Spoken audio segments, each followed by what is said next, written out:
Hello friends, welcome back to my YouTube channel coding for you. So friends, आज से हम एक नई ट्यूटोरियल सीरीज स्टार्ट कर रहे हैं। इसमें हम डेटाबेस के बारे में बात करेंगे। हम देखेंगे डेटाबेस क्या होता है और इसको हम अपने एप्लीकेशन में कैसे यूज़ कर सकते हैं, यानी कि हम डेटाबेस को अपने एंड्रॉयड में कैसे यूज़ कर सकते हैं। सो फ्रेंड्स, जो मोस्ट कॉमन डेटाबेस है जो हम एंड्रॉयड में यूज़ करते हैं, दैट इज़ कॉल्ड एसक्यूएलआइट डेटाबेस, यानी कि हम एंड्रॉयड में मोस्टली एसक्यूएलआइट डेटाबेस को यूज़ करते हैं। सो फ्रेंड्स, चलिए हम डेटाबेस के बारे में बात कर लेते हैं कि डेटाबेस क्या होता है।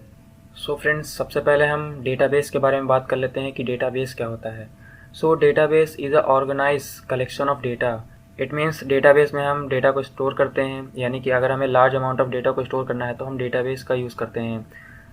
सो डेटाबेस में हम अपने डेटा को ऑर्गेनाइज वे में स्टोर करते हैं। It means database is a organize collection of data, यानी कि हम अपने डेटा को डेटाबेस में ऑर्गेनाइज वे में स्टोर करते हैं। सो फ्रेंड्स, अब हम बात करते हैं कि एसक्यूएलआइट डेटाबेस क्या होता है। So SQLite data storage available in Android where we can store data in the user's device and can use it any time whenever required, यानी कि एसक्यूएलआइट डेटाबेस यूजर्स के डिवाइस में store होता है और उसे हम जब चाहे तब एक्सेस कर सकते हैं। यानी कि जो हमारा एसक्यूएलआइट डेटाबेस होता है वो एप्लीकेशन के साथ एम्बेड होकर यूजर्स के डिवाइस में स्टोर हो जाता है। SQLite is a file based database, यानी कि एसक्यूएलआइट में हम डेटा को फाइल के रूप में हम स्टोर करते हैं। SQLite database use the SQL query language, यानी कि structure query language. SQLite database में हम एसक्यूएल क्वेरी को यूज करते हैं, जिसकी हेल्प से हम डेटा को एक्सेस कर सकते हैं, रीड कर सकते हैं, मॉडिफाई कर सकते हैं। यानी कि अगर हमें डेटाबेस में मॉडिफिकेशन करना है या डेटाबेस से कम्युनिकेशन करना है तो हमें एसक्यूएल क्वेरी को यूज़ करना पड़ेगा। सो फ्रेंड्स, अब हम बात करते हैं कि हम एसक्यूएलआइट डेटाबेस को कैसे क्रिएट करते हैं। सो एसक्यूएलआइट डेटाबेस को क्रिएट करने के लिए हम एक क्लास का यूज़ करते हैं, यानी कि एसक्यूएलआइट ओपन हेल्पर क्लास का यूज़ करते हैं। इस क्लास की हेल्प से हम अपने डेटाबेस को एक्सेस करते हैं। सो फ्रेंड्स, एसक्यूएलआइट डेटाबेस को क्रिएट करने के लिए हम एक क्लास को इनहेरिट करते हैं, that is called SQLite open helper. इस क्लास की हेल्प से हम अपने डेटाबेस को एक्सेस करते हैं। इसमें हम दो मेथड को इम्प्लीमेंट करते हैं, on create and on update. यानी कि सबसे पहले हम अपने एक्टिविटी में एसक्यूएलआइट ओपन हेल्पर क्लास को इनहेरिट करेंगे। इसकी हेल्प से हम अपने डेटाबेस को एक्सेस करेंगे और फिर इसके अंदर हम यहाँ पर दो मेथड को यूज़ करेंगे। First one is on create and another one is on upgrade. इन दो मेथड को हम इम्प्लीमेंट करेंगे अपने क्लास में। सो फ्रेंड्स, हमने बात की कि एसक्यूएलआइट डेटाबेस क्या होता है और उसको हम कैसे अपने एप्लीकेशन में यूज़ कर सकते हैं। सो फ्रेंड्स, चलिए अब हम अपने एंड्रॉयड में चलते हैं और इसे हम इम्प्लीमेंट करते हैं। सो फ्रेंड्स, अगर आपने अभी तक मेरे चैनल को सब्सक्राइब नहीं किया तो मेरे चैनल को सब्सक्राइब कर दें और बेल आइकन प्रेस कर दें ताकि आगे आने वाली वीडियो की नोटिफिकेशन आपको मिलती रहे। So friends, without time wasting, let's start this video.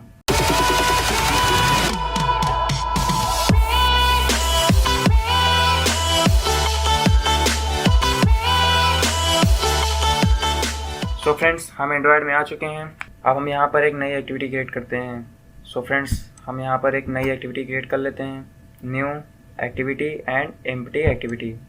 सो यहाँ पर हम अपनी एक्टिविटी का नाम देंगे, आप कोई भी नाम दे सकते हैं। तो मैं यहाँ पर देता हूँ यूज़र्स और मैं इसे क्रिएट करता हूँ। सो फ्रेंड्स, मेरी एक्टिविटी क्रिएट हो गई है यूज़र्स नाम की। आप किसी भी नाम से एक्टिविटी को क्रिएट कर सकते हैं। सो फ्रेंड्स, अब हम यहाँ पर एक एसक्यूएलआइट ओपन हेल्पर क्लास को इनहेरिट करेंगे। तो उसको यूज़ करने के लिए, यानी कि एसक्यूएलआइट ओपन हेल्पर क्लास को यूज़ करने के लिए हम यहाँ पर एक नई जावा क्लास को क्रिएट करेंगे।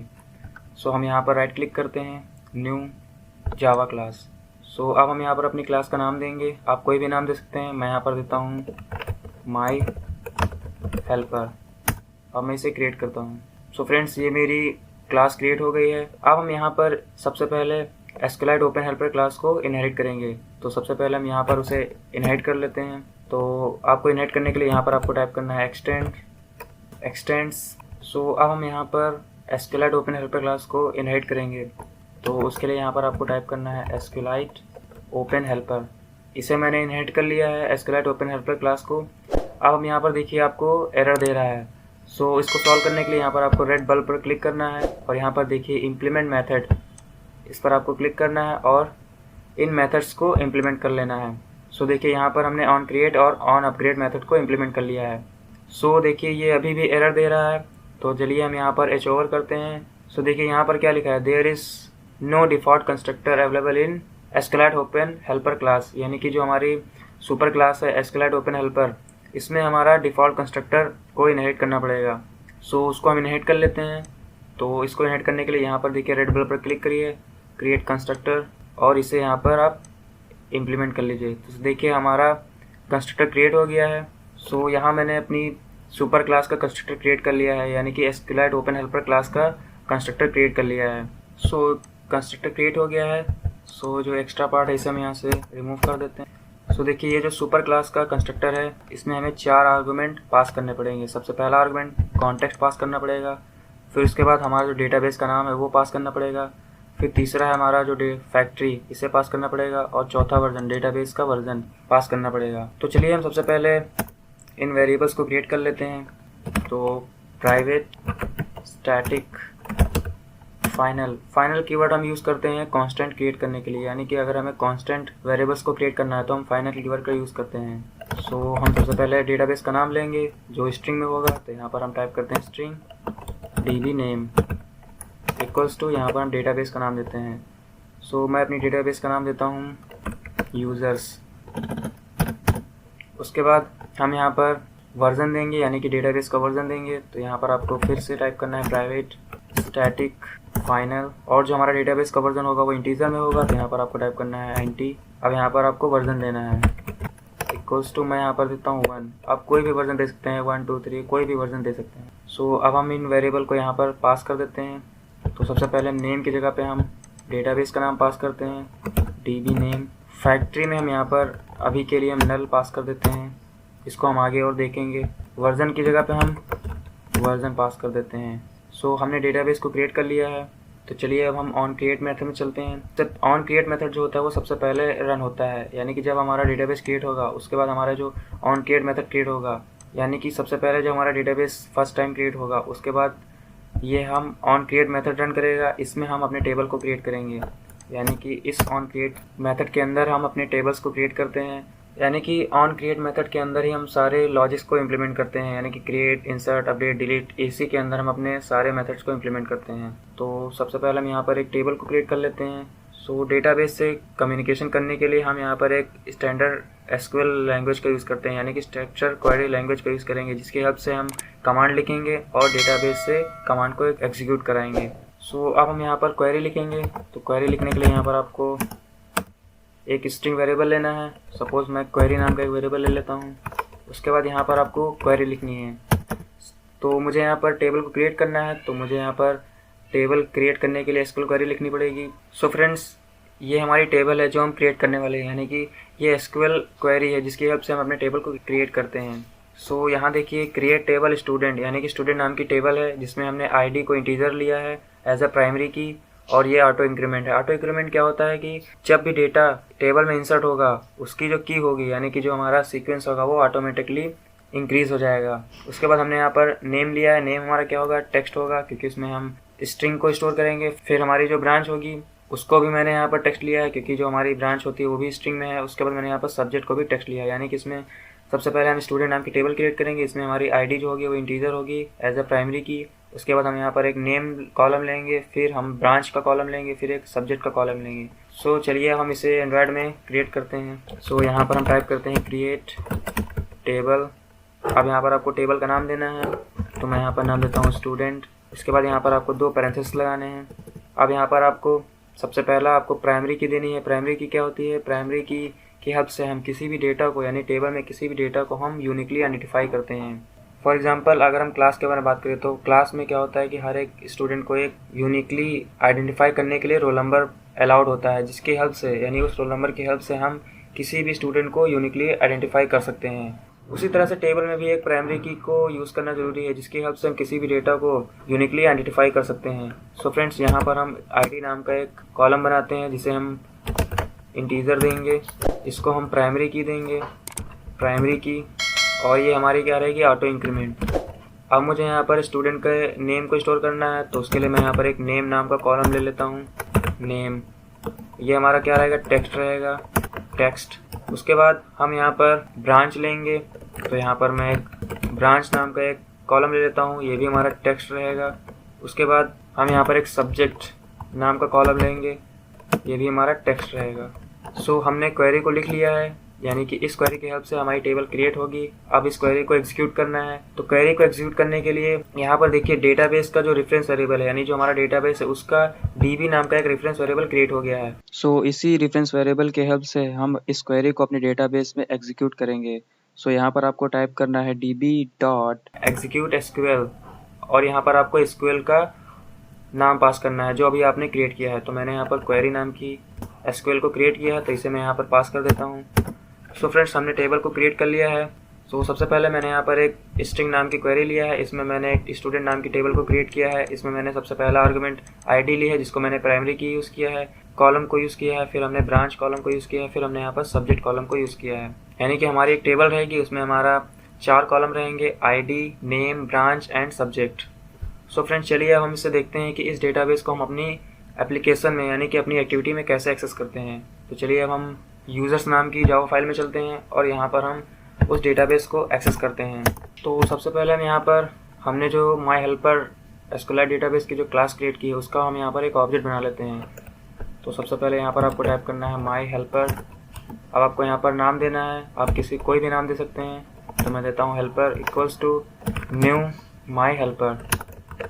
अब यहाँ पर आपको कॉन्टेक्स्ट पास करना है, यानी कि अपनी करंट एक्टिविटी का रेफरेंस वेरिएबल पास करना है। तो मैं यहाँ पर पास कर देता हूँ this.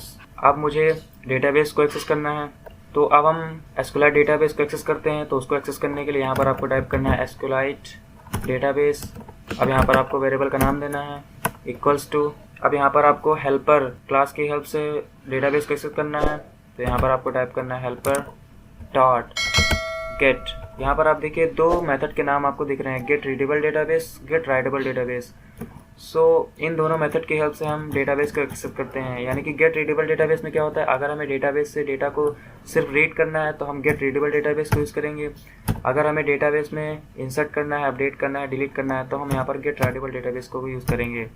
So friends, get readable database में सिर्फ हम डेटा को रीड कर सकते हैं और गेट राइटेबल डेटाबेस में हम डेटा को रीड भी कर सकते हैं और राइट भी कर सकते हैं। सो मैं यहाँ पर गेट राइटेबल डेटाबेस को यूज़ कर लेता हूँ। उसके बाद यहाँ पर आपको सेमीकोलन लगा देना है। सो फ्रेंड्स, यहाँ पर देखिए माई हेल्पर क्लास में अभी भी एरर आ रहा है, तो यहाँ पर हम ओवर करते हैं। सो देखिए यहाँ पर क्या कह रहा है कि जो हमारी जो हेल्पर क्लास है वो 4 आर्गुमेंट को एक्सेप्ट कर रही है। सो हम माई हेल्पर क्लास में चलते हैं। सो यहाँ पर हम एक्स्ट्रा आर्गुमेंट को यहाँ से हम रिमूव कर देते हैं। तो यहाँ से हम एक्स्ट्रा आर्गुमेंट्स को रिमूव कर देते हैं। सो हमने एक्स्ट्रा आर्गुमेंट को इसलिए रिमूव किया है क्योंकि जो हमारे एक्स्ट्रा आर्गुमेंट थे वो हमारे डेटाबेस का नाम था, डेटाबेस का वर्जन था और उसको मैंने यहाँ पर ऑलरेडी कांस्टेंट के रूप में एक्सेस कर लिया है, यानी कि हमने कांस्टेंट वेरिएबल बनाकर इसे एक्सेस कर लिया है।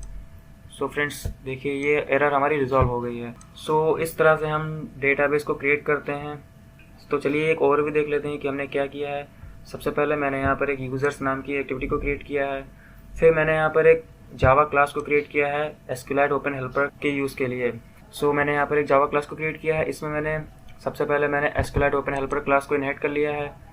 फिर मैंने उस 2 मेथड को इम्प्लीमेंट किया है। सबसे पहला मेथड है ऑन क्रिएट, उसके बाद यहाँ पर हमने ऑन अपग्रेड मेथड को यूज़ किया है। सो सबसे पहले हम यहाँ पर एक कंस्ट्रक्टर क्रिएट करेंगे, यानी कि जो हमारी सुपर क्लास है एसक्यूएलआइट ओपन हेल्पर उसका हम यहाँ पर कंस्ट्रक्टर क्रिएट करेंगे। सो उस कंस्ट्रक्टर में हम क्या पास करेंगे, उस कंस्ट्रक्टर में हमें 4 आर्गुमेंट पास करना पड़ेंगे। सबसे पहला आर्गुमेंट कॉन्टेक्स्ट। कॉन्टेक्स्ट क्या होता है, यानी कि एक्टिविटी का रेफरेंस वेरिएबल।